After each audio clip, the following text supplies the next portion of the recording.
บ้านลงเองเพราะว่าเขาขายมุมมารับจ้างเกี่ยวไปเท่ากันอันตรายเลยเพราะพวกเกี่ยวมันเละเขาเลือกมันเละเนาะเขาบอกคนเองบ่ยากคนเกี่ยวสันลงเขาเกี่ยวสันนี่เขาเห็นสันนี่เขาพยาตื่นมาเขาว่าแค่คุณเกี่ยวคุณก็มีใครน้องเองกับใครได้ที่สักคนเกี่ยวแล้วมันจะเกี่ยวมันนี่สี่หายมันคือการคำนวณอันนี้อันนี้นะเขาบอกโน่นอันนี้อันใคร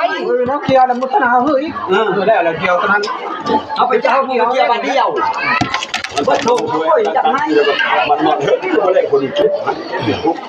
ก็เป็นอย่างเกี่ยวลูกมันสักไม่ต้องลูกง่ายก็ได้ชิลิปไม่ใช่มันอยู่ไว้เจ้าก็เก็บโหลดทันก็หลังก็ทำ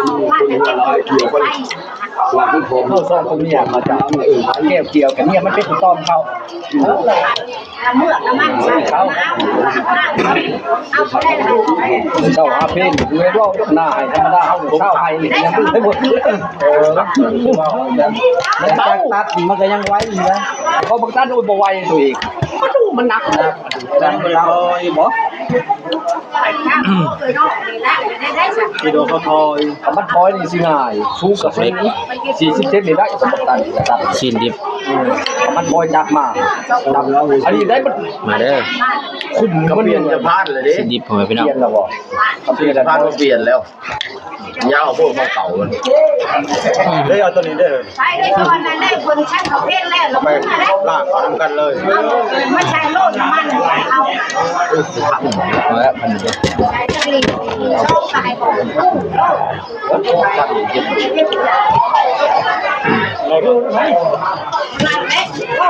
เอาจะเดี่ยวนี้ได้วันน้ำไรเลยเถื่อได้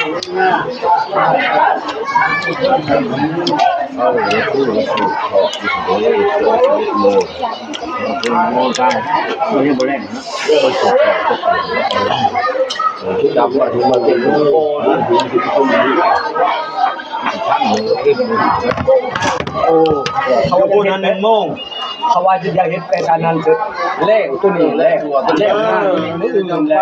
มุ่นต่อแล้วได้มันสิไว้เจ้าจะไปเห็นเครื่องมือนี่แหละมันเดียวโอ้ยอย่างเงี้ยสมมุติเลขง่ายตัวนี้มันเขามุ่นต่อท่านเก็บบ่ได้เก็บดูเลขแล้วไปหมดเลยมันกลับมาพังเขาว่าเอาอยู่นี่ไปจ้าไปเลยย่างเอาหนุนไปเลยคือซอยคนแรกก็นักหัวคนขึ้นไปเลยขึ้นไปเลยกันดีมาต่างกับพวกกองทานได้จะมาเก็บดูแล้วครับมาต่างกับพวกกองทานเอาหมู่คู่บ้านชาวสิโมกูได้ครับอยู่พี่เก็บดูแล้วมันเอามาต่างกองบุญต่างกองบุญแล้วคุณไปดูมาคนละบ่ายโมงเอาไว้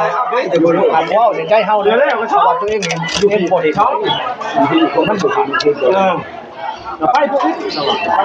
มุ่นเป็นมืออื่นแล้วเนี่ยมึงเพราะว่าเขาเสียทำมุ่นเป็นบุญมาแล้วครับจะว่ามาแต่เก็บดูปึบน้ำมาสุดตะวันทางมุ่นเป็นโมอ่ะกะว่าเนาะ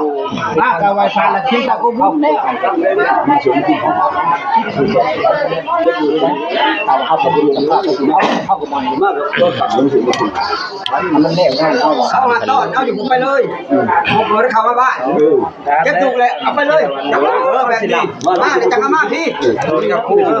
มาดูนึงครับเข้ามาพี่ท่านเขาว่าเกี่ยวเกี้ยเพราะว่า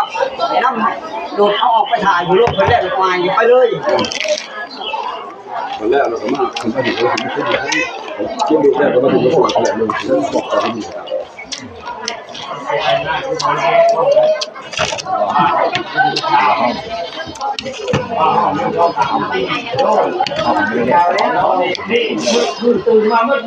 รุ่นเท่านี้น้อยทอดรุ่นน้อยไม่ได้บอกจังจะคนด่าบอกใบบีสำคัญเนาะสำคัญสำคัญเมิดไม่มีแต่ว่าเขาจะใช้ไปได้ราคาสิโลไปละมันตกเงินบาท30ป้ายกว่า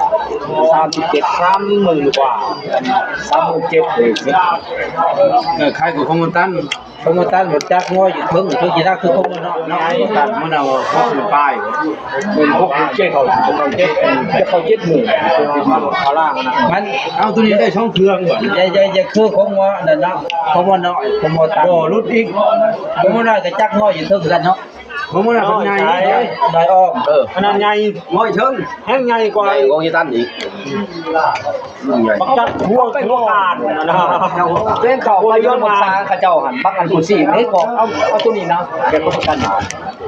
นี่ก็เนี่ยนี่ก็บอกว่าคำสี่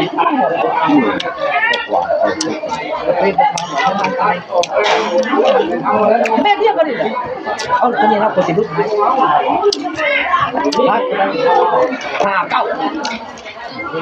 ขโมโต้ไปแล้วนี่ก็5ป้าเองว่ะนี่ก็แ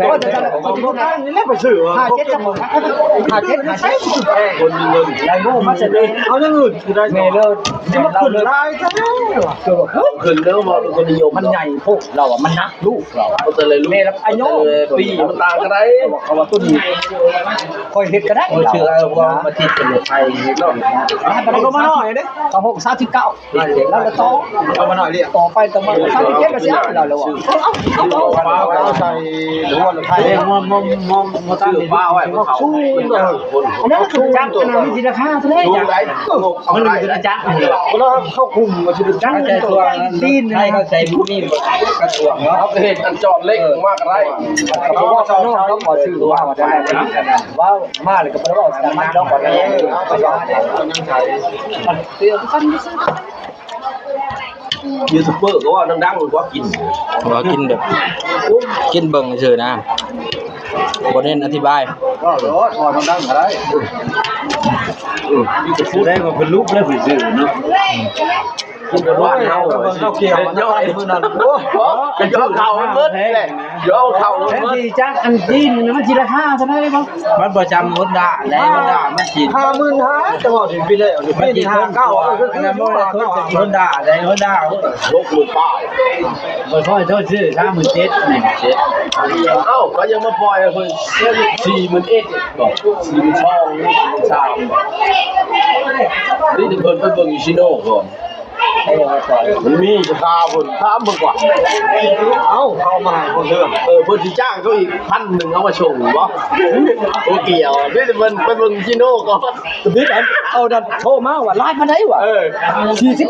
เพิ่น ตัวเองว่าเขาว่า42,000แล้วเจ้ามาส่งให้คอยบ่ให้เจ้าอยู่ดอก1,000ตัวเองดักว่าแนวมัน เดี๋ยวเขามาส่งก่อนเพิ่น วันนี้แหละอย่าไปเซโนไปกันเมก็มีเดียวต่างหากแน่ไปฮอดเซโนแล้วยังแล้วเมกเลยว่าปักขอมึงไปท้ามึงนั่นเลยเดี๋ยวเขาให้รู้ตัวเองก็อยากซื้อในโบเน่แล้วตัวเองก็ได้เอาทีนเพิ่นบ่ได้แล้วแล้วเพิ่นจะซื้อเราจริงจังที่แล้วว่ะ แม่จริงจังก็บ่อีก นี่แล้วเราว่าเอาไปลูกนะเดี๋ยวจะป้าก่อนนะยังอันนั้นอยู่ เป็นครับ มาประทามบอกว่า ว่าจ้าคนด่าสิคนนักเนาะ 30 บาท ผมว่าตันนี่ก็ง้ออยู่ครึ่งกระโตตัวเขาบ่กินนักสิคุมมาหน่อย ก็เราสิคุ้มซื้อนี่มันสั่งเขาบอกว่า42รูปเกี่ยว มันรับไปน้ำนี่ว่า30 บาทแล้วจะมาอย่างได้อีกนี่เราจะมาคุ้มเอาให้เอา เราลองจะเป็น เขามาส่งก่อนเลยเสียเขาเลย5,000 มีแต่โลกอย่างนี้เอาเดียวมีขาดมีแต่โลก ลูกผู้เชี่ยกันเลี้ยวได้มันเลี้ยวไม่ได้อยู่อ่ะทางเขื่อนก็ได้ เอาเลี้ยว เอาว่าก็ลื่นๆเจ้าก็เลี้ยวเลยโว้ยก็เกี่ยวเองมันเลี้ยวบ่ได้ในรถไทยก็เลี้ยวมันเตอเข่าโลกเอาแบบซื่อๆได้เครื่องพวกนี้ครับซื่อๆแล้วนะ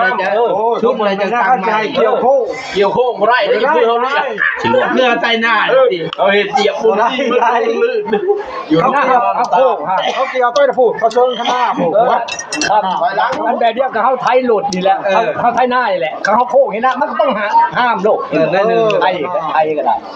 นี่คือการเหยียบหักโลก มือเลยคือกันอะไรเห็นผู้เชี่ย โค้งแบบเลี้ยวไม่ได้เนาะเชียร์แบบเลี้ยวอ่ะแล้วเนาะว่าเวลาเขาเลี้ยวมันกินเลยนะแขน โอ้ยกระดาษเครื่องดูดมันก็ยังเลี้ยวบ่ได้เครื่องดูดท่านมันก็ยังเกี่ยวชื่อคือกัน แล้วแบบเขาเห็นบ่ได้ ไอ้ชื่อโมไลอ้อยบอลไข่นางกันทีมันไข่ดิ เกี่ยวชุดมัน มันเกี่ยวสูตรโลมันบ่สูตร เกี่ยวปากไปเลยออกไปนอกเลยลูกเนี่ยมันราคาคัน ได้ไม่ได้ โอ้ตัวเอง เอาที่กระไรก็ ชูนฮะพวกเกี่ยวมันใส่ไทย เจ๊เขาว่ามันจะเขาไม่ยอมจะหนีขนาดคนมาตั้งเอาไว้จริงเช่าเองขนาดจับเองเนี่ยหนอจับติดรถเฉพาะแล้วหันแล้วคนมาตั้งคนมาจอยมาเกี่ยวเกี่ยวไม่เดียวอยู่อย่างก็อยู่ก็เขาไปถึงกันดิใครยังไม่เคย